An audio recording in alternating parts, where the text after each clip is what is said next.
جزاكم الله خيرا. بسم الله الرحمن الرحيم. الحمد لله.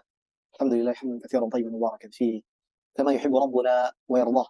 أشهد أن لا إله إلا الله وحده لا شريك له، وأشهد أن محمدا عبده ورسوله لا نبي بعده. أما بعد، اللهم صل على محمد وعلى آل محمد كما صليت على إبراهيم وعلى آل إبراهيم إنك حميد مجيد، وبارك على محمد وعلى آل محمد كما باركت على إبراهيم وعلى آل إبراهيم إنك حميد مجيد. أمسينا وأمسى الملك لله والحمد لله، لا إله إلا الله وحده لا شريك له، له الملك وله الحمد وهو على كل شيء قدير. اللهم بك أمسينا وبك أصبحنا وبك نحيا وبك نموت وإليك المصير.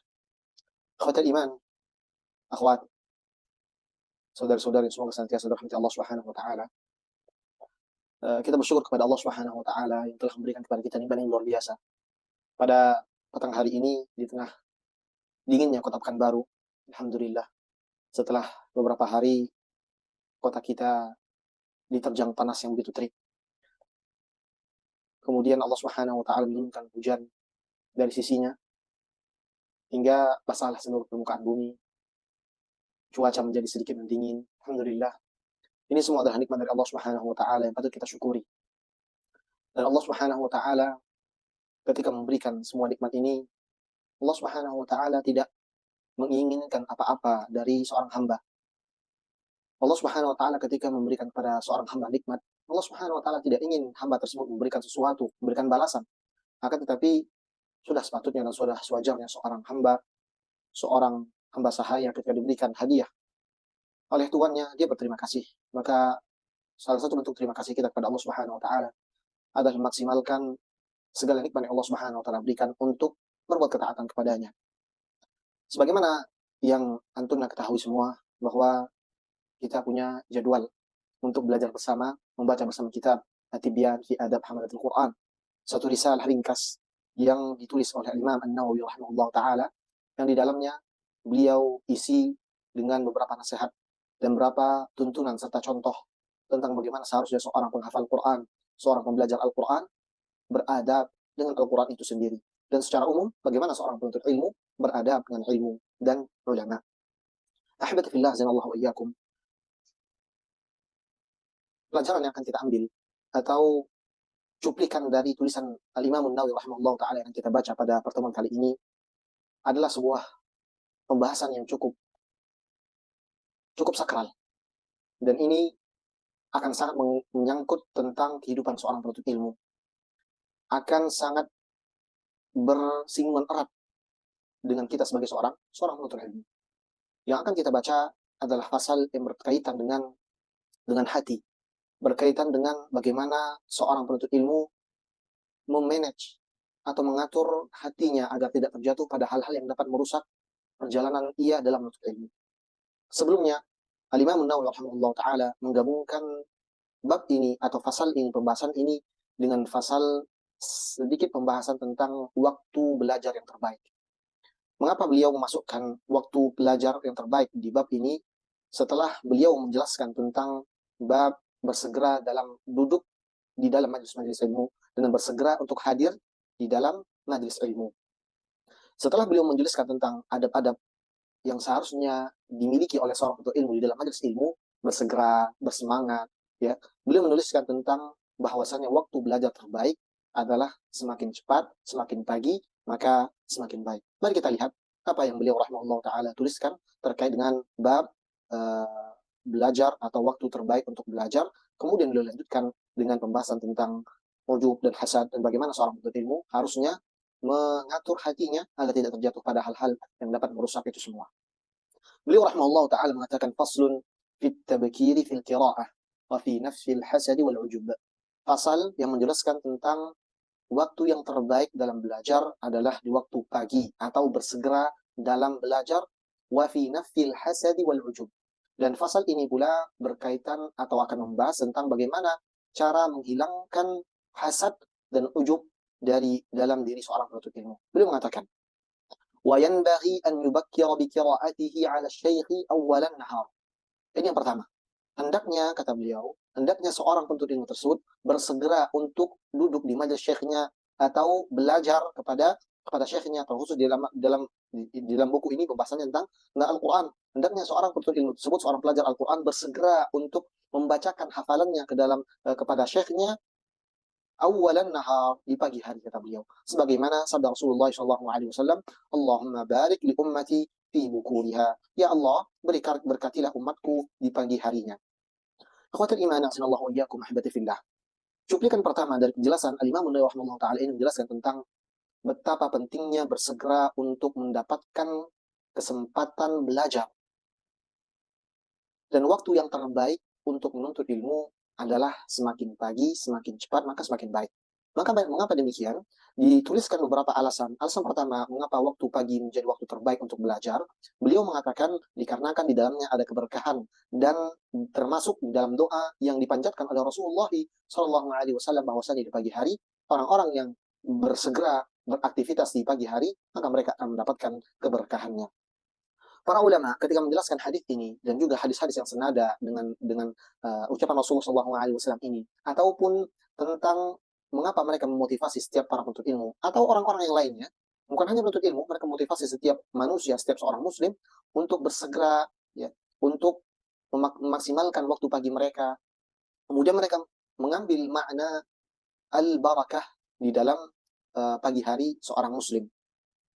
Kalau kita melihat dan menelisik ke dalam makna barakah, ya, makna berkah itu sendiri dari dalam bahasa Arab, maka kita akan jumpai sebagaimana dituliskan oleh Imam Al-Azhari dalam Qiyasul Lughah dan juga beberapa penulis mu'jam-mu'jam yang lainnya. Mereka menjelaskan bahwa asal kata yang tersusun dari kalimat ba, kaf, dan ra atau bakara atau ba, ra, kaf, maka semua yang ada di dalam kalimat-kalimat ini, bagaimanapun penyusunannya, mau didahulukan ba-nya atau didahulukan kafnya dahuluan, maka bermakna tempat berkumpulnya sesuatu. Makanya kalau antuna tahu, dalam bahasa Arab ketika kita ingin menyebutkan tentang tempat berkumpulnya air atau kolam atau mata air yang sudah dikumpulkan, biasanya orang Arab mengatakan birkah. Sama penulisannya dan tulisannya sangat sangat persis dengan kalimat barakah.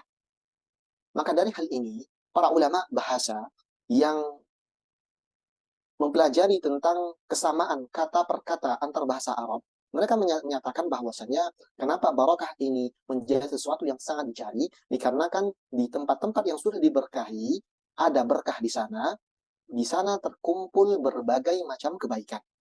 Sebagaimana birkah tadi, tempat berkumpulnya berbagai macam hewan untuk minum air. Maka waktu-waktu yang sudah diberkahi, atau tempat-tempat yang sudah diberkahi, dan dalilnya sudah sahih dan sharih tentang tempat dan waktu tersebut, maka di dalamnya terdapat banyak kebaikan. Begitu pula hadis yang sedang kita bahas ini, sabda dari Rasulullah SAW, ya, Allahumma barik li ummati fi bukuriha. Ya Allah, berkahilah waktu pagi dari umatku. Artinya, Rasulullah SAW mendoakan bahwa di setiap pagi seorang muslim ada kumpulan kebaikan. Kalau kita melihat apa yang para ulama jelaskan tentang makna berkah ini, maka kita dapati bahwa makna berkah yang diinginkan oleh para ulama adalah kebaikan yang terus-menerus dan sambung menyambung. Artinya tidak terputus. Dan begitulah harusnya ketika seorang mendapat keberkahan, maka kebaikannya akan terus-menerus dan tidak akan terputus. Mungkin kita semua masih ingat tentang doa Isa alaihissalam ketika beliau berdoa kepada Allah Subhanahu wa taala, wa ja'alani mubarakan aynama kuntu. Dan Allah Subhanahu wa taala yang sudah menjadikan aku menjadi berkah dimanapun aku berada. Ini pernyataan dari Isa alaihissalam tentang dirinya, bahwasanya Allah Subhanahu wa taala sudah menjadikan dirinya penuh dengan keberkahan. Kemudian para mufassirin ketika menjelaskan makna mubarak, senantiasa diberkahi, salah satunya Ibnu Abbas radhiyallahu taala anhu menyatakan bahwa yang masukkan dengan penuh dengan keberkahan adalah nafi'un atau nafta'. Orang yang bermanfaat dan juga atau penuh dengan manfaat. Senantiasa memberikan manfaat kepada dirinya dan juga orang lain. Artinya keberkahan ini ketika sudah didapatkan oleh seorang muslim, maka hidupnya akan penuh dengan kebermanfaatan. Begitu pula ketika waktu pagi ini benar-benar bisa dimaksimalkan oleh seorang muslim, terutama sebagai seorang penuntut ilmu, dan Rasulullah SAW sedang mendoakan keberkahan di waktu pagi ini, maka yang akan didapati oleh seorang penuntut ilmu yang benar-benar paham akan hadis ini dan makna keberkahan, mereka akan mendapatkan kebermanfaatan yang begitu banyak di waktu pagi. Karenanya, Al-Imam Nawawi rahimahullah ta'ala meletakkan bab ini bahwa waktu belajar terbaik adalah di pagi hari. Nanti akan datang pembahasan yang lebih rinci dari beliau rahimahullah ta'ala yang akan menjelaskan tentang kapan waktu terbaik untuk mengerjakan sesuatu. Misalnya, menghafal Al-Quran, kapan waktu terbaiknya.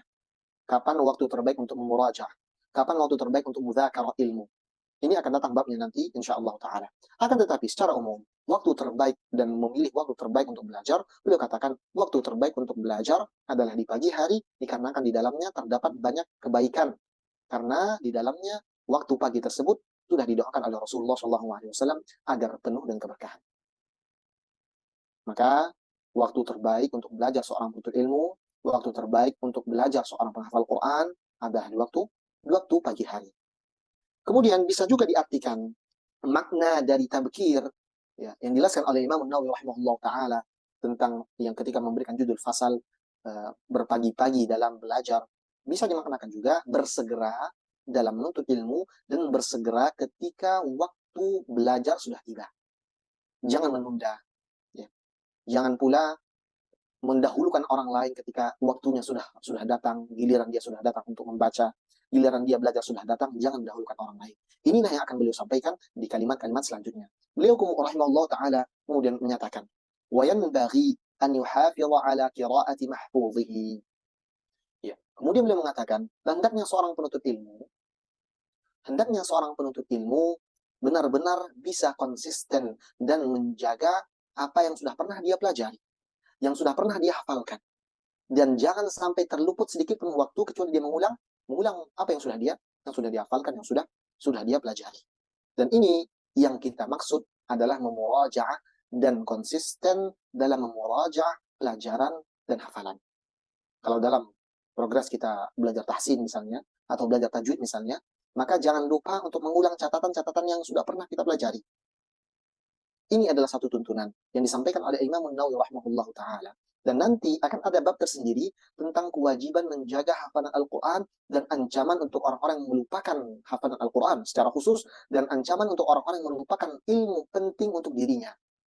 Maksudnya apa? Ketika seorang sudah belajar tentang akidah yang sahih, kemudian dia melupakan akidah tersebut, maka hati-hati, terdapat ancaman dari Allah dan Rasulnya terhadap orang-orang yang melupakan peringatan-peringatan yang sudah datang dari Allah dan Rasulnya sallallahu alaihi. Kemudian beliau melanjutkan setelah beliau menjelaskan bahwasannya seharusnya seorang penuntut ilmu benar-benar konsisten dan istiqamah dalam mengulang hafalannya. Ini dalam di luar majelis. Kemudian beliau beranjak kepada bagaimana seharusnya ya makna tabkir ini dimaknai. Makna bersegera atau memanfaatkan waktu, masih sambungan dari pembahasan yang sebelumnya tentang bersemangat tinggi dalam menuntut ilmu.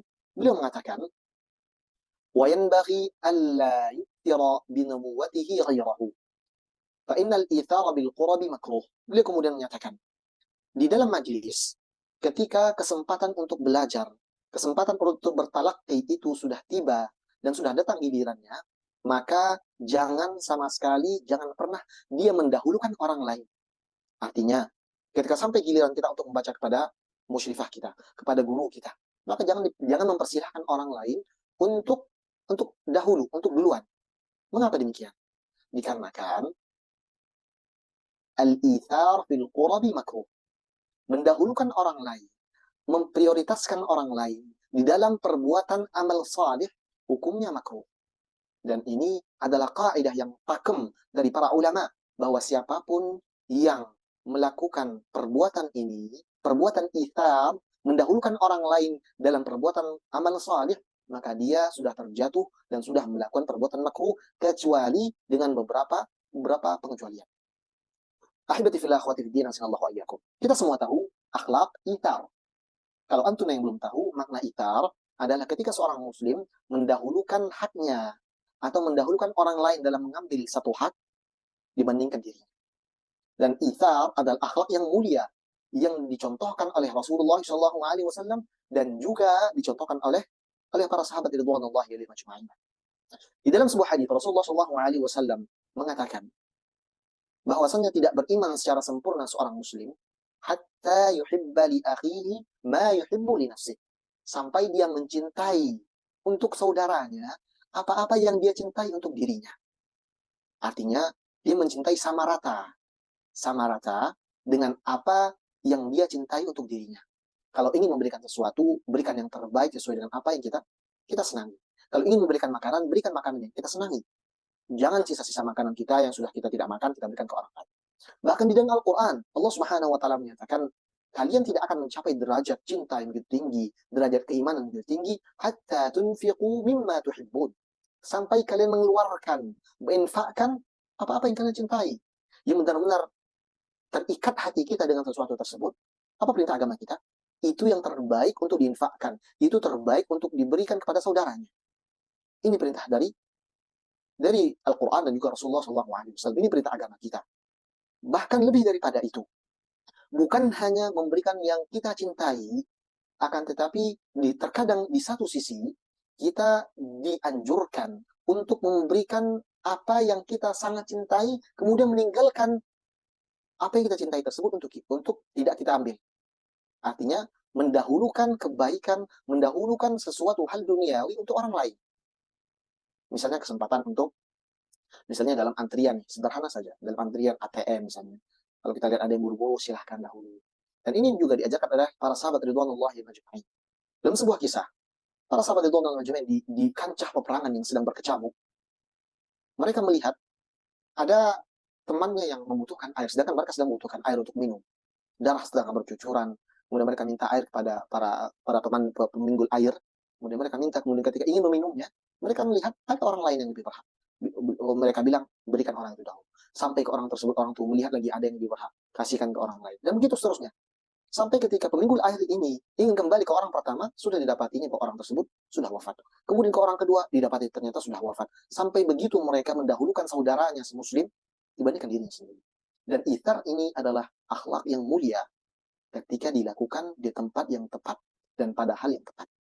Apa hal yang tepat ini? Adalah hal-hal duniawi. Ketika hak-hak dunia seorang muslim ingin dia ambil, kemudian dapatkan ada orang yang lebih berhak, maka didahulukan orang tersebut.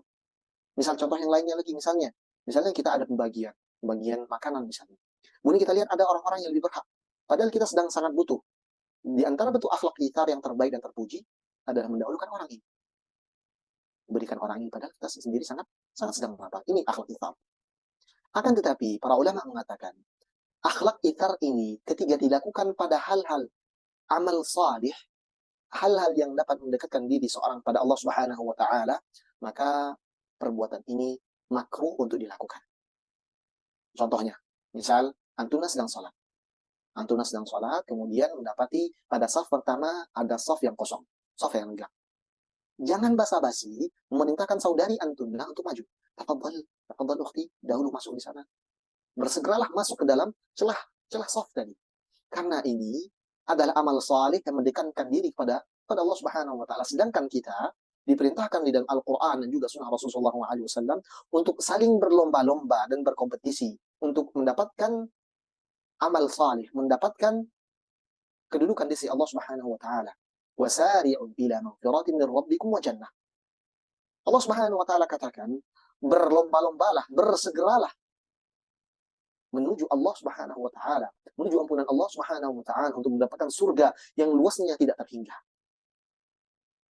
Ithar ini ahibati fillah, baik dalam keadaan apapun, tujuannya sama-sama satu, yaitu mendapatkan dan bersegera dan berlomba-lomba untuk mendekat kepada Allah Subhanahu wa Ta'ala. Ketika pada hal-hal duniawi kita memberikan hak kita kepada orang lain dan mendahulukan orang lain daripada diri kita adalah sebagai bentuk berlomba-lombanya kita mendapatkan pahala dari sisi Allah Subhanahu wa Ta'ala. Begitu pula ketika kita mendapatkan kesempatan untuk berbuat kebaikan yang mendekatkan diri kepada Allah Subhanahu wa Ta'ala, maka jangan memberikan kesempatan itu pada orang lain. Tujuannya sama-sama mendekatkan diri dengan amal saleh. Akan tapi kondisinya berbeda. Yang satu untuk hal duniawi, kita beramal saleh dengan memberikan hak kita kepada orang lain, sedangkan pada hal-hal akhirat kita bersegera untuk mendapatkan kesempatan mendekat kepada Allah Subhanahu wa Ta'ala. Dan dalam hal belajar, ini yang ingin beliau sampaikan. Bahwa mendahulukan orang lain untuk belajar, mendahulukan orang lain untuk mengambil kesempatan antunna belajar di hadapan guru antunna, adalah sebuah perbuatan yang makruh, dibenci. Mengapa demikian? Karena talabul ilmi adalah qurb. Talabul ilmi adalah sesuatu yang dapat mendekatkan seseorang kepada Allah, Rabbuna Rabbul Izzati wal Jalalah. Maka terlarang untuk mendahulukan orang lain pada hal-hal ini. Bisa difahami? Bahwasanya al-itharu fil qurabi makruh. Bahwa ithar mendahulukan orang lain pada hal-hal dalam bentuk ibadah adalah terlarang. Dan kita sudah contohkan tadi. Ketika ada kesempatan dan kita bisa mengambil kesempatan tersebut, maka jangan berikan kesempatan itu untuk orang lain ambil. Contoh hal yang lain. Ketika Antuna punya kapasitas dan punya ilmu dalam mengajarkan Al-Fatihah untuk anak Antuna, jangan berikan kesempatan itu kepada guru-guru yang lain. Ambil kesempatan mengajarkan Al-Fatihah untuk anak Antuna sendiri. Dan ini termasuk ibadah, qurab. Maka jangan sampai orang lain yang Antuna dahulukan. Kemudian beliau rahimahullah ta'ala melanjutkan. بخلاف الإيثار بحظوظ النفس فإنه محبوب. Kemudian beliau melanjutkan menjelaskan sangat terbaik ya. Berbeda dengan ithar dalam hal terkait kepentingan pribadi kata beliau yang merupakan sikap yang dianjurkan. Ini ithar pada hal-hal atau hak-hak dunia, maka hal-hal yang berkaitan dengan hal ini tanpa yang bukan ibadah, maka ini dianjurkan untuk dilakukan kepada saudara muslim. Kemudian beliau melanjutkan fa in ra'a asy-syaikhu al-maslahata fil ithar fi ba'd al-awqat lima'nan syar'i fa asyara alaihi bidzalik imtathala amrah. Akan tetapi larangan ithar ini tidak mutlak begitu saja. Kalau seandainya syekh melihat mendahulukan teman Antuna, saudara Antuna tadi atau saudari tadi lebih ada maslahatnya, maka tidak mengapa untuk mendahulukan orang tersebut. Misalnya saudari atau teman Antuna tadi ada uzur yang ingin dia selesaikan segera, ya. Misalnya fulanah harus pulang cepat dan sekarang giliran Antuna untuk baca. Sedangkan fulana ingin bersegera, ingin cepat karena mungkin suaminya memanggil atau anaknya tidak ada yang menunggui atau hal-hal yang uzur-uzur syar'i yang lainnya. Maka tidak masalah pada saat itu untuk mendahulukan atau memberikan kesempatan untuk dahulu belajar atau membaca kepada guru. Selain daripada uzur-uzur tadi, maka terlarang dan makruh untuk mendahulukan orang lain ketika kesempatan tersebut, kesempatan belajar, kesempatan membaca di hadapan syekh sudah ada di hadapan mata. Kemudian beliau melanjutkan, wa mimma yajibu alaih wa tata'akkadu al-wasiyyah bih alla yahsida ahadan min rufqatihi aw ghairihim ala fadilatin razaqahu Allahul Karim iyyaha. Kita masuk ke dalam sisi kedua dari bab ini. Ketika sisi pertama beliau inginkan adalah bersegera atau mengambil waktu pagi, memilih waktu terbaik untuk belajar, maka pasal yang sedang kita bahas ini kita masuk ke dalam sisi kedua atau bagian kedua dari pasal ini. Yakni bagaimana cara menghilangkan hasad dan juga ujub dari dalam diri seorang penuntut ilmu. Beliau menyampaikan wa mimma yajibu alaihi, dan merupakan sebuah keharusan ya untuk seorang penuntut ilmu, wa tata'akkadul wasiyyatu bihi, dan haruslah senantiasa ditekankan wasiat-wasiat untuk para penuntut ilmu akan hal ini, alla yahsuda atau yahsida ahadan min rufqatihi, jangan sampai dia hasad kepada teman-teman seperjuangan. Jangan sampai dia hasad kepada penuntut ilmu yang lain. Ala fadilatin razaqahu Allahul Karim iyyaha. Jangan sampai dia hasad pada sesuatu hal yang Allah Subhanahu wa taala lebihkan untuk orang lain. Terkadang kita mendapati saudari kita lebih mudah untuk menghafal. Hafalannya cepat.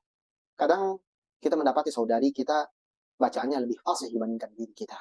Maka jangan sampai ada hasad yang timbul di dalam diri kita ini. Sebenarnya bab hasad dan ujub ini sudah pernah kita bahas. Kan tapi ini salah satu bentuk penekanan bahwa perkara ini adalah perkara yang begitu penting untuk diingatkan. Perkara ini adalah perkara yang sangat sensitif. Makanya mesti diulang-ulang nasihat ini. Nasihat tentang jangan sampai hasad dengan sesama penuntut ilmu. Al-Imam Ibnu Qayyim rahimahullah ta'ala menjelaskan bahwasannya aku tidak pernah melihat hasad yang paling menghancurkan selain hasad ahli ilmu dengan ahli ilmu yang lain. Betapa banyak satu kelompok, satu kaum, dan satu komunitas dakwah hancur dikarenakan hasad di kalangan para penuntut ilmu. Entah karena jamaahnya lebih banyak, atau karena mungkin dia lebih terkenal. Hasad-hasad dalam hal ini adalah hasad yang sangat berbahaya untuk para penuntut ilmu. Karenanya diperingatkan oleh Imam Nawawi rahimahullah taala, jangan sampai ada hasad. Sedikit kita mengulang apa yang sudah pernah kita bahas tentang hasad. Para ulama menjelaskan bahwa hasad adalah ketika seorang muslim atau seseorang menginginkan nikmat yang ada pada orang lain, kemudian nikmat yang ada pada orang lain tersebut hilang dari diri. Ini berbeda dengan ghibthah atau hasad yang diperbolehkan. Ghibthah, cemburu dan hasad yang diperbolehkan dalam agama hanya pada dua hal. Pada orang yang diberikan Al-Quran dan pada orang yang diberikan harta. Ketika mereka bisa memaksimalkan, memanfaatkan keduanya dalam hal-hal yang diridhai Allah Subhanahu wa taala. Ghibthah yang dimasukkan yang diperbolehkan adalah ketika seorang menginginkan nikmat dari orang lain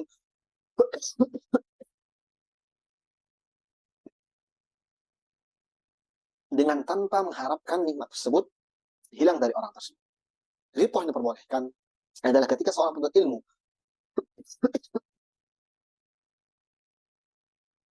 melihat temannya begitu maksimal dalam mengamalkan ilmu yang sudah dia pelajari, maka orang ini hasad dan iri dengki. Yang diperbolehkan adalah ketika orang tersebut menginginkan mendapatkan hal yang serupa, mendapatkan nikmat yang beramal dengan ilmu, tanpa mengharapkan orang ini tidak beramal lagi, tanpa mengharapkan nikmat yang sedang dimiliki oleh orang ini hilang. Sedangkan hasad yang terlarang oleh agama kita ini adalah ketika kita menginginkan nikmat orang lain, kemudian nikmat tersebut hilang dari orang tersebut, sehingga hanya kitalah yang mendapatkan nikmat tersebut. Atau model yang kedua, dia hanya menginginkan nikmat tersebut hilang dari orang lain, walaupun nikmat tersebut tidak dia dapatkan. Dua model ini adalah hasad yang terlarang. Dan kalau ini dilakukan oleh seorang penuntut ilmu yang hari-harinya bersinggungan dengan Al-Quran dan Sunnah, maka ini adalah sebuah hal yang tabu, sebuah hal yang sangat memalukan ketika ini berada di tengah-tengah para penuntut ilmu. Hasad, kalau kita melihat sejarah ya, dari para ulama dan bagaimana hasad ini menghancurkan sebuah peradaban, terdapat kisah dari Al-Imam Al-Bukhari rahimahullah ta'ala dan juga gurunya pada saat itu. Salah satu guru Imam Al-Bukhari rahimahullah ta'ala ada yang pernah terjangkit hasad ini, dan dia hasad kepada muridnya sendiri. Ini Imam Al-Bukhari rahimahullah ta'ala melihat bagaimana kecerdasan dari muridnya ini. Kemudian asar atau bekas dari hasad ini tampak ketika Imam Al-Bukhari datang ke satu kota yang guru tersebut berada di kota tersebut. Sebelum Imam Al-Bukhari rahimahullah ta'ala datang ke tempat tersebut, sudah tersiar kabar dan guru ini menyampaikan pada murid-muridnya yang lain bahwa Imam Al-Bukhari terkena beberapa pemikiran yang menyeleweng dan dikatakan bahwa beliau adalah seorang yang qadariyah dalam permasalahan akidah. Tersebarlah berita ini sehingga di majlis Al-Imam Al-Bukhari di kota tersebut awalnya hadir ribuan orang, kemudian setelah berita tersebut tersiar hanya tersisa 1 atau 2 orang. Sebabnya apa? Sebabnya terdapat sesuatu di dalam hati guru tadi, ada hasad. Dan ini adalah sesuatu yang tercela dan sesuatu yang maktub dituliskan dalam sejarah tentang kisah ini. Agar orang-orang setelahnya mendapatkan ibrah dan pelajaran bahwa hasad ini ketika dia berada di tengah-tengah para penuntut ilmu, terutama orang-orang ahli ilmunya, maka dia dapat merusak peradaban, merusak satu kaum, merusak satu bangsa. Di bab ini, Al-Imam Nawawi rahimahullah ta'ala ingin menjelaskan dan memberikan solusi atas penyakit hasad ini kalau sekiranya muncul di tengah-tengah para penuntut ilmu. Beliau melanjutkan, wa alla yu'jaba mimma hassalah, dan jangan pula dia ujub. Selain hasad tadi yang terlarang juga ujub, jangan ujub atas apa-apa yang sudah dia capai.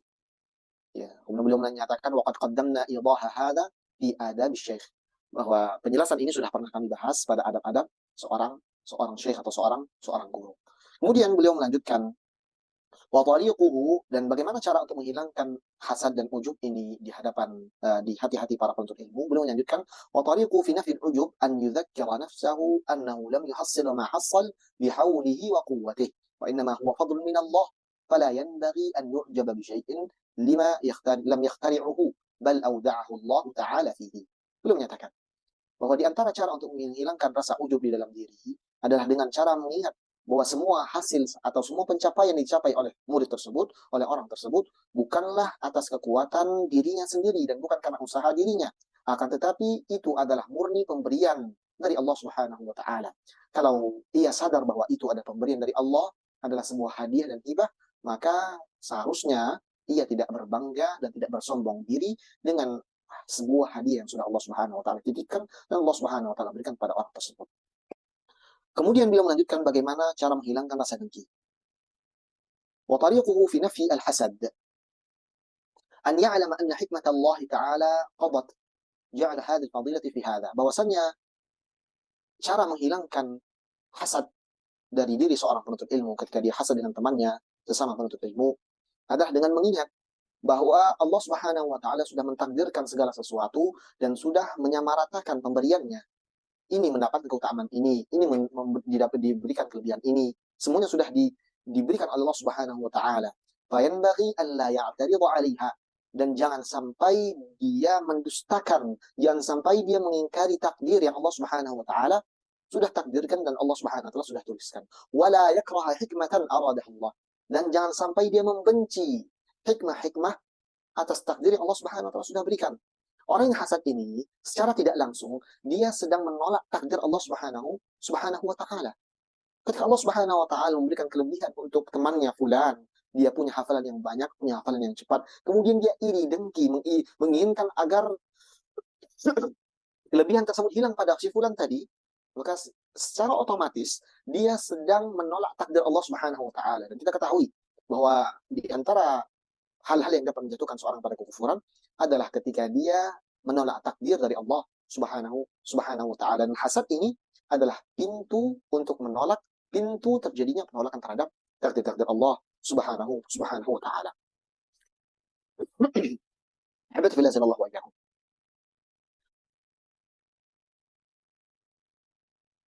Apa yang seharusnya kita lakukan?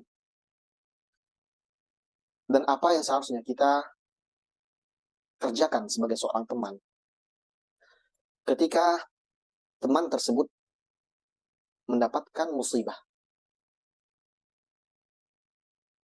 Apa yang seharusnya kita kerjakan dan kita sikapi ketika melihat saudari atau saudara kita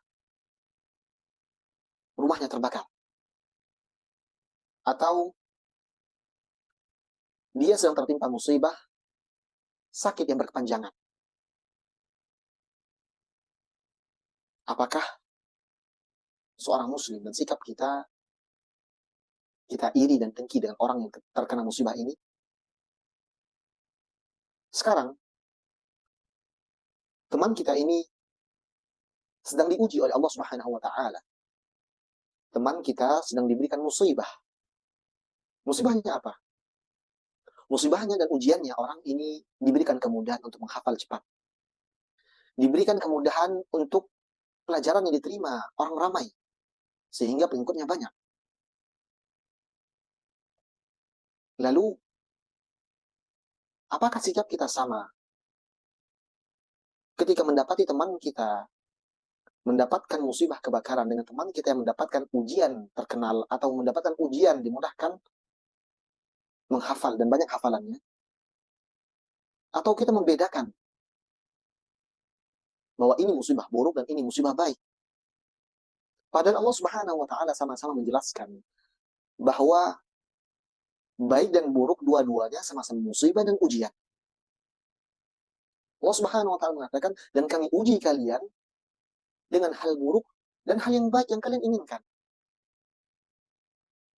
Dan sekarang saudari kita, teman kita ini sedang diuji oleh Allah Subhanahu wa taala, punya banyak pengikut. Sedang diuji oleh Allah Subhanahu wa taala dan diberikan musibah, punya hafalan yang banyak. Apakah pantas rasanya kita iri dan dengki dengan orang yang tertimpa musibah? Apakah masuk akal ada manusia yang iri dan dengki kepada saudaranya yang tertimpa musibah, yang tertimpa kemalangan? Masalahnya sekarang, kita hanya melihat musibah itu pada hal-hal yang buruk saja. Kita tidak melihat bahwasanya hafalan banyak itu sebagai musibah dan ujian. Kita tidak melihat bahwa keterkenalan, banyaknya murid, banyaknya orang yang senangnya, orang kagumnya orang dengan diri kita itu sebagai sebuah ujian. Kita semua mengira bahwa itu adalah minnah, pemberian, hadiah dari Allah Subhanahu wa taala. Kita tidak melihat itu sebagai sebuah ujian. Karena terkadang kita hasad. Karena terkadang kita iri dengan teman-teman kita. Kalau kita mau jujur, sesuai dengan apa yang Allah Subhanahu wa taala kehendaki, rasanya kita tidak mungkin iri dengan pencapaian orang-orang tersebut. Bukankah semakin banyak hafalan yang diambil, yang dihafal, akan semakin berat pertanggungjawabannya di hadapan Allah Subhanahu wa taala. Bukankah semakin didengar suara seseorang, semakin terkenal dia, maka pertanggungjawabannya semakin besar. Tapi kita tidak melihat itu sebagai sebuah ujian, itu masalahnya. Makanya kita kadang hasad, kita iri, dengki dengan pencapaian orang-orang. Sehingga kita menolak takdir Allah Subhanahu wa taala. Sehingga terlontar dari lisan kita ucapan-ucapan itu Allah Subhanahu wa taala ridhai. Karena ada hasad di hati kita. Sampai-sampai kalimat, aku kan yang berusaha, aku. Kenapa dia mendapatkan kesuksesan? Kalimat yang begitu mengisyaratkan penolakan terhadap takdir Allah Subhanahu wa taala. Ini harusnya kita rubah. Cara memandang kita terhadap sebuah ujian itu harus kita rubah. Kalau memang kita ingin selamat dari hasad.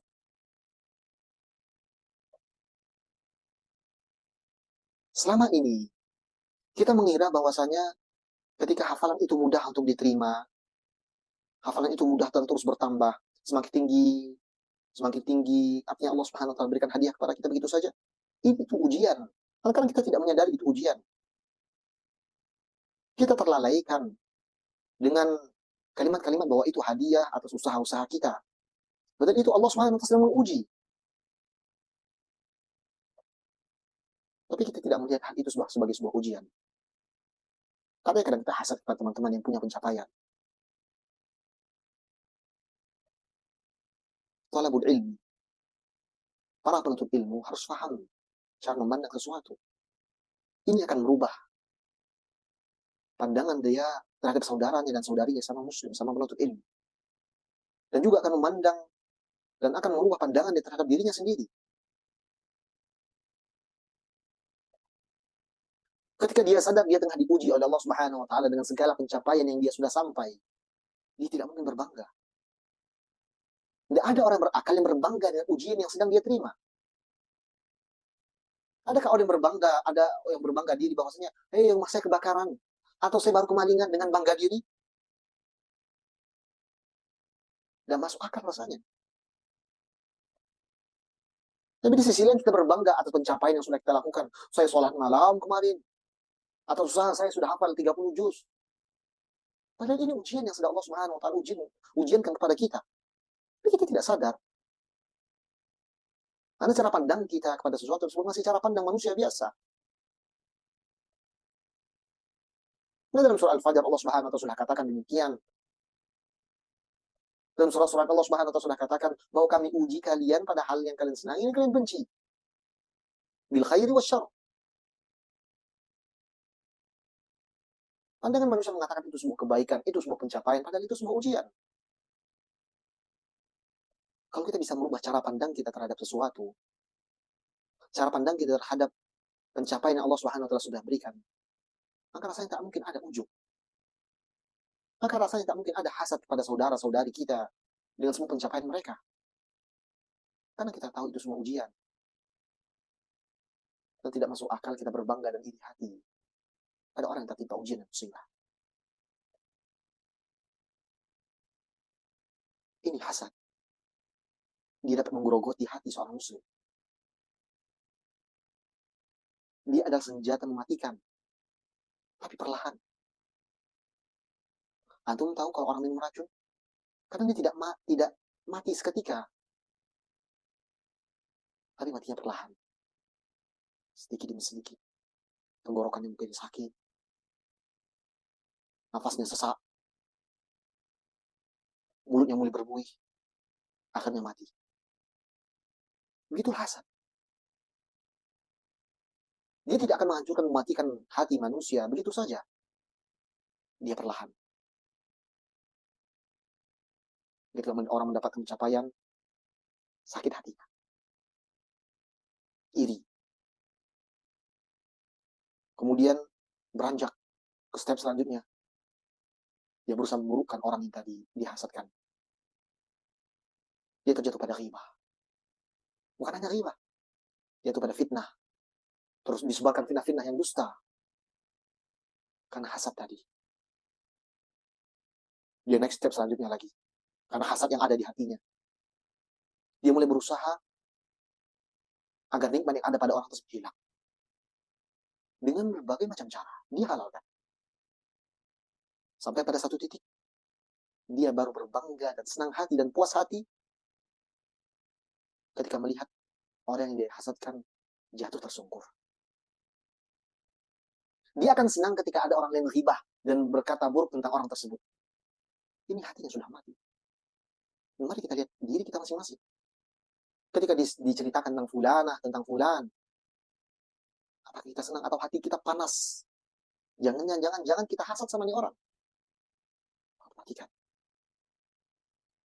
Ingat bahwa semua sudah Allah Subhanahu wa taala takdirkan. Dan jangan sampai kita menolak takdir Allah Subhanahu wa taala. Dan di antara obat dan cara terbaik untuk menghilangkan hasad sesama para penuntut ilmu atau dengan orang siapapun yang kita hasadkan adalah dengan cara menyebutkan kebaikan orang tersebut di saat orang tersebut tidak ada. Coba ceritakan kebaikan orang tersebut. Yang orang kita hasadkan tadi. Ceritakan kebaikan. Mungkin berat, sangat berat. Bagaimana kita menciptakan sesuatu yang baik tentang orang yang kita iri dan dengki pada orang tersebut. Tapi itulah ujiannya. Kalau berhasil, maka hasad itu perlahan-lahan akan hilang. Dan caranya juga diantaranya adalah mendoakan orang yang kita hasadkan. Doakan dia dengan doa-doa kebaikan. Sebagaimana yang kita sebutkan tadi, bahwa orang ini tengah diuji dengan pencapaian yang dia miliki. Harusnya kita bukan hasad. Harusnya kita mendoakan kebaikan untuk orang ini. Teman kita yang tadi punya banyak hafalan, doakan dia supaya bisa menjaga hafalannya. Teman kita yang punya banyak suara, dan punya banyak penggemar, banyak pengikut, banyak murid, doakan dia agar selamat dari ria, sum'ah, sombong. Doakan dia. Insya Allah, hasad tersebut akan hilang. Dan di antara caranya juga, berikan hadiah dan kirim hadiah kepada orang-orang yang kita hasadkan. Para penuntut ilmu, bersama teman satu pengajian yang kita hasadkan karena melihat orang ini punya kedekatan dengan guru kita misalnya. Kita hasad. Kita ingin orang tersebut jauh-jauh saja dari guru kita, misalnya. Berikan hadiah kepada orang ini. Entah berikan orang ini kitab, buku, dan hal sebaik yang lainnya. Maka insya Allah, hasad tersebut perlahan akan hilang. Hasad ini penyakit yang mematikan. Tapi dia ada obatnya. Obatnya tadi sebagaimana disampaikan oleh Imam Nawawi Ta'ala. Menyadari bahwa semua itu takdir. Jangan sampai kita menolak takdir Allah Subhanahu wa Ta'ala. Dan sampai kita menolak hikmah Allah Subhanahu wa Ta'ala. Dan salah satu bentuk penolakan terhadap hikmah Allah Subhanahu wa Ta'ala adalah ketika menyatakan bahwasannya kalau nikmat tersebut berada di diri kita, mungkin kita akan maksimalkan hal tersebut. Kita tidak tahu kalau kita diuji dengan ujian yang sama, kita diberikan pencapaian yang sama dengan orang tersebut, apakah kita bisa menahan hati kita untuk sombong? Menahan hati kita untuk ujub? Mungkin Allah Subhanahu wa Ta'ala di antara hikmahnya tidak memberikan nikmat tersebut kepada kita karena kita mungkin belum sanggup untuk memikul pencapaian tersebut. Maka jangan sampai kita menolak takdir Allah dan menolak hikmah Allah Subhanahu wa Ta'ala. Begitu pula ujub. Dan sampai kita ujub terhadap pencapaian diri kita sendiri. Kadangkala hasad itu muncul ketika orang tersebut ujub. Dia ujub dengan pencapaian dia. Dia ceritakan pencapaian dia. Oh, saya sudah sampai ini. Hafalan saya sudah sampai ini. Orang mulai hasad sama dia. Maka ujub, hasad adalah dua mata koin yang tidak bisa terpisahkan. Kadang hasad itu muncul karena ada ujub dari diri orang yang hasadkan. Maka hati-hati. Kita sama-sama menjaga. Sama-sama membantu saudara kita agar tidak hasad. Dan membantu diri kita agar tidak ujub. Kalau seorang muslim, seorang penuntut ilmu selamat dari dua permasalahan ini, maka dia berada dalam jalur yang benar. Maka insya Allah Ta'ala, suksesnya dalam menuntut ilmu sudah di hadapan mata. Tinggal dia konsisten menjaga hatinya agar tidak terjatuh pada hasad dan juga ujub ini. Ini dua poin penting yang ingin disampaikan oleh Imam Nawawi Ta'ala. Dua poin yang menutup bab yang keempat tentang adab-adab para pembelajar Al-Quran. Dimulai dengan adabnya terhadap dirinya sendiri, tentang ikhlas, jangan riya, kemudian ditutup dengan permasalahan hati pula, bahwa jangan sampai ada hasad dan ujub di dalam diri seorang penuntut ilmu. Bab 4 ini memberikan kepada kita pelajaran yang besar, bahwa semua adab-adab yang diajarkan, semua adab-adab yang diharapkan ada pada diri seorang penuntut ilmu, tidak mungkin tercapai kalau hatinya masih rusak. Kalau masih ada riya, masih ada sumah, masih ada hasad, masih ada ujub, ini adab-adab tidak mungkin bisa tercapai. Bagaimana seorang mau itar dalam hal-hal duniawi kalau dia masih ada hasad dan dengki dan juga ujub di dalam dirinya? Bagaimana dia akan meluaskan tempat duduk dalam sebuah majlis kalau masih ada keinginan untuk tampil, keinginan untuk lebih dahulu dibandingkan orang lain? Bagaimana seorang ingin fokus dalam belajar, merendah di hadapan ilmu, kalau masih ada wujud di dalam dirinya, menyatakan bahwa semua yang dia lakukan adalah karena usaha dirinya? Kepermasalahan hati ahli fillah adalah inti dari semua. Kalau hati ini sudah bisa dipegang, maka adab-adab lain akan mengikuti. Tapi kalau hati ini sudah bergejolak, kadang ke kanan, kadang ke kiri, kadang terjatuh, maka jangan sampai berharap adab ini bisa termaksimalkan. Jika kita cukupkan sesi materi kita pada petang hari ini, semoga Allah Subhanahu wa taala memberikan kebermanfaatan atas semua yang sudah kita bahas. Dengan begitu selesai kita membahas bab yang keempat dari kitab At-Tibyan fi Adab Ahmad Al-Quran. Kita selesai membaca adab-adab para pembelajar atau para penuntut ilmu, para pembelajar Al-Quran secara khusus. Pada insya Allah Ta'ala pada pertemuan selanjutnya, pada bab yang kelima, kita akan membahas dan membaca tentang adab-adab hamilul Quran, adab-adab para penghafal Al-Quran secara khusus, ya, tentang bagaimana dia bermuamalah dengan mushaf Al-Quran, bagaimana hukumnya mengambil dan makan dari harta mengajarkan Al-Quran, dan juga bagaimana pula dia bermuamalah keseharian dengan Al-Quran. InsyaAllah Ta'ala akan ada di bab yang kelima pada pertemuan yang selanjutnya. Jazakumullah khairah. Terima kasih sudah mau bergabung dan juga belajar bersama. Semoga apa yang dipelajari pada petang hari ini bisa mendatangkan amalan, dan amalan ini akan menjadikan seorang mendekat kepada Allah Subhanahu wa taala. Jazakumullah khairah. Jazakumullah khairah. Terima kasih sudah mau belajar bersama. Kami terima kasih kepada siapapun yang punya andil dalam terselenggaranya kegiatan ini. Semoga Allah Subhanahu wa taala balas dengan kebaikan. Sebelum kita tutup, kami berikan kesempatan untuk para ibu-ibu sekalian atau saudara-saudara sekalian yang mungkin punya 1-2 pertanyaan. Selagi kami ada ilmu dan kami bisa jawab, akan kami usahakan untuk menjawab. Nah, kami kembalikan pada MC. Nah, silakan. Ustaz. Alhamdulillah, jazakallah khairan Ustaz atas faedah-faedah ilmu dan juga nasihat-nasihat yang baru saja Ustaz sampaikan. Kami persilakan kepada ummahat wa akhwat yang ingin mengajukan pertanyaan. Baik, Utinola Mayroza, tafadholi. Assalamualaikum warahmatullahi wabarakatuh, Ustaz. Waalaikumsalam. Afwan Ustaz, Ana ingin bertanya kan, seorang guru kan begitu keagungannya kan Ustaz. Jadi kan bagaimana sikap kita sebagai murid ketika kan ada kesepakatan waktu antara guru dengan murid, misalnya kita mau belajar setelah asar gitu kan jam 4. Kemudian sang guru ini sering molor gitu Ustaz. Mungkin udah lewat dari jam 4 atau jam setengah 5 maksudnya Ustaz. Terus bagaimana sikap kita terhadap Ustaz? Apakah kan kita sebagai murid ini kan juga banyak gitu Ustaz, apa di kondisi gitu kan Ustaz, yang harus kita sesuaikan di rumah gitu kan. Jadi bagaimana sikap kita terhadap kesepakatan waktu tersebut Ustaz? Jazakallah khairan Ustaz.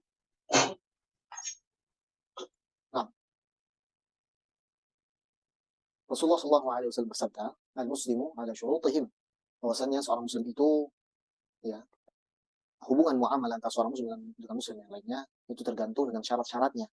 Kalau pada jam pelajaran tersebut ada waktu mulai dan ada waktu selesai, maka seorang muslim punya kewajiban untuk menjaga hak-hak muslim yang lainnya, yaitu menjaga waktu yang sudah disyaratkan di antara kedua belah pihak.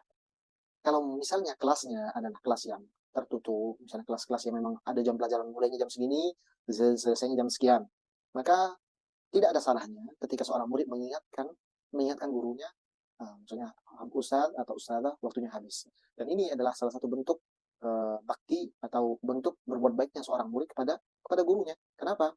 Kan terkadang guru tersebut dia karena keenakan dalam menjelaskan atau terbawa materi yang sedang dijelaskan, misalnya dia lupa waktu, ya. Sehingga terkadang dia tidak sadar sedang menggolimi beberapa orang yang punya kelas atau punya urusan-urusan yang lainnya. Maka diingatkan guru tersebut bahwasanya waktunya sudah habis.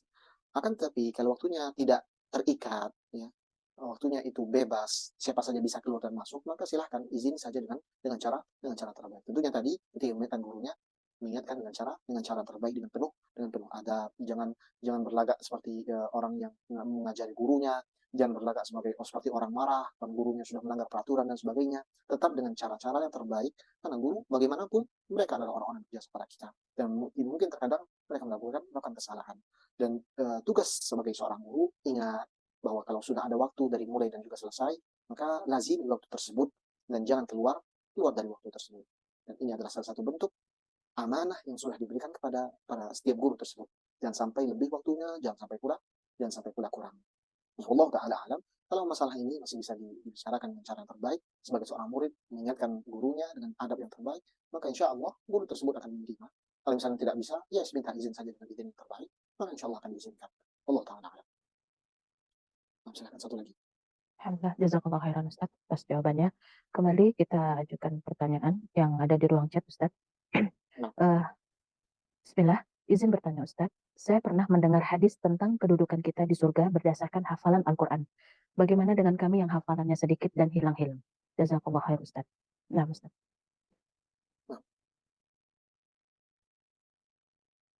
Ini sebenarnya sudah pernah kita bahas di kitab yang sebelumnya, kitab 40 hadis yang berkaitan dengan pengagungan Al-Quran. Dan juga sudah kita pernah bahas di awal-awal kitab At-Tibiyan ini. Memang hadis yang berkaitan dengan Iqra' wartaqi fa inna manzilaka fil jannah fi akhir ayat taqra'uhu, bahwasanya derajat seorang penghafal Quran itu di surga adalah sebagaimana derajatnya jumlah ayat yang dia baca nanti di akhirat. Ini merupakan sebuah keutamaan yang diberikan Allah Subhanahu wa taala untuk para penghafal Al-Qur'an. Untuk para penghafal Al-Qur'an ini sebuah keistimewaan dan keutamaan dari para penghafal Al-Qur'an. Adapun untuk orang-orang yang mungkin hafalnya sedikit atau masih berusaha untuk menghafal, kadang hilang, kadang muncul, ya, maka ada keutamaan-keutamaan yang lainnya. Misalkan akan mendapatkan buah pahala, atau usaha mereka tersebut akan tetap dianggap oleh Allah Subhanahu wa taala. Maka jangan berkecil hati, tetap berusaha dan tunjukkan kejujuran kita, ke usaha keras kita untuk menghafalkan ayat-ayat Al-Quran dan juga berusaha untuk memahaminya. Dan ingat, terkadang dan bahkan orang-orang yang mengamalkan Quran walaupun tidak ada hafalannya, itu akan lebih baik dan lebih tinggi derajatnya dibandingkan orang yang hanya menghafalkan Quran, lafaz-lafaznya saja, tanpa memahami isi yang ada di dalam Al-Quran tersebut. Untuk siapapun yang sedang menghafal Quran, tetap berusaha untuk menghafal. Untuk siapapun yang sudah punya hafalan Quran, jaga hafalannya, karena ini akan menentukan derajat antum atau antumnya di sisi Allah Subhanahu wa taala. Dan untuk semuanya, untuk para menghafal Quran yang sudah punya hafalan ataupun yang tidak, atau yang sedang menghafal Quran dan hafalnya baru sedikit, tetap pahami dan pelajari makna-makna serta tafsir dari Al-Quran. Ini yang akan menjadi pembeda. Al-Quran diturunkan pada Allah Subhanahu wa taala, tujuannya bukan untuk dihafal. Tujuan utamanya bukan untuk dihafal, akan tetapi untuk ditadaburi. Dan bagaimana tadaburinya? Dengan memahami maknanya, memahami tafsirnya, kemudian diamalkan di dalam kehidupan sehari-hari. Kalau antum kalah di hafalan, maka berlombalah dengan pemahaman. Kalau antum kalah dengan pemahaman, berlombalah dengan amalan. Kan tidak ada tingkatan tertinggi di sisi Allah Subhanahu wa taala kecuali ketika seorang hamba mengamalkan apa yang ia firmankan di dalam Al-Quran. Maka bertakwalah kepada Allah kemampu kita. Bertakwalah Allah semaksimal yang kita bisa. Kalau kita mungkin tidak bisa untuk menghafal banyak dari ayat-ayat Al-Quran, berlomba dan juga kepada Allah mendapatkan derajat yang tinggi di sisi Allah Subhanahu wa taala dengan tadabburi Quran dan mengamalkan isi Al-Quran, maka insya Allah Ta'ala Allah Subhanahu wa taala yang maha melihat, yang maha mengetahui, akan memberikan balasan yang setimpal, ya, balasan yang setimpal di sisinya insya Allah Ta'ala. Maka jangan putus semangat, teruslah kita menghafal Quran kalau masih bisa diusahakan, maka tapi jangan lupa untuk beramal dari apa-apa yang sudah kita baca. Semoga Allah Subhanahu wa taala meninggikan derajat setiap para pembelajar Al-Qur'an, para penghafalnya, kemudian orang-orang yang mentadabburi isi-isi dari Al-Qur'an. Jazakumullah khairan menunjukkan di dua pertanyaan ini. Kami mohon maaf atas keterbatasan waktu dan kami mohon maaf atas keterbatasan ilmu yang kami miliki. Semoga Allah Subhanahu wa taala mengampuni pembicara, orang tuanya, keluarganya, guru-gurunya dan orang-orang yang pernah berbuat salah kepadanya. Semoga Allah Subhanahu wa taala meninggikan derajat guru-guru dari kaum muslimin, menanggalkan derajat dan menjaga mereka-mereka yang masih hidup serta merahmati mereka yang sudah wafat. Kami tutup majelis ini dan kami mohon maaf atas semua kekurangan yang kami miliki. Dan kami juga berterima kasih kepada siapapun yang boleh andil dalam kegiatan ini. Jazakumullahu khairan. Semoga Allah Subhanahu wa taala membalas semua kebaikan ibu-ibu dengan keistiqomahan dan juga keikhlasan. Jangan lupa untuk berdoa pengkabulan penerimaan amalan, karena apa yang kita lakukan pada petang hari ini adalah sebuah amal ibadah, ya, menuntut ilmu, sebuah ibadah, maka jangan lupa untuk minta kepada Allah pengkabulan. Allahumma taqabbal minna, Allahumma taqabbal minna, Allahumma taqabbal minna, innaka samiul alim, tub 'alaina innaka at-tawwabur rahim. Subhanakallahumma wa bihamdika, asyhadu an la ilaha illa anta, astaghfiruka wa atubu ilaik. Wassallallahu alaihi wasallam ala nabiyyina Muhammad wa ala alihi wa sahbihi wasallam. Assalamualaikum warahmatullahi wabarakatuh.